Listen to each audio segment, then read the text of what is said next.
আমি জীবনে খুব হ্যাপি থাকি জানো, কারণ কি আমি যা পেয়েছি জীবনে সেটা আমার প্লাস।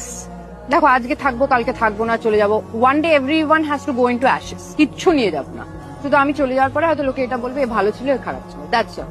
তাই না, নিজের মতো করে বাঁচি, নিজের প্রিন্সিপালে বাঁচি, কোনো আপোষ করি না। ধরো ওটা নেবো, ওর থেকে ওর এটা আছে, আমার এটা নেই, ও এটা করতে পারছে, আমার এই জিনিসটাই নেই জীবনে।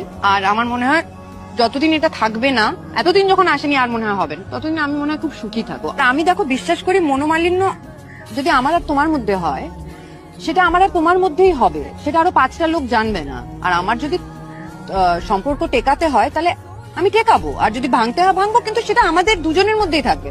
5টা লোক যখন একটা জিনিস জেনে কথা বলবে, তার মানে এটা মাথায় রাখবে যে জিনিসটা হয়নি। Honest and very good human being, of course honest হলে ভালো গুড হিউম্যান বিং হবে। আর এই দুটো ম্যাটার করে। হার্ট ব্রেক এক সময় মানে ইট ওয়াজ লাইক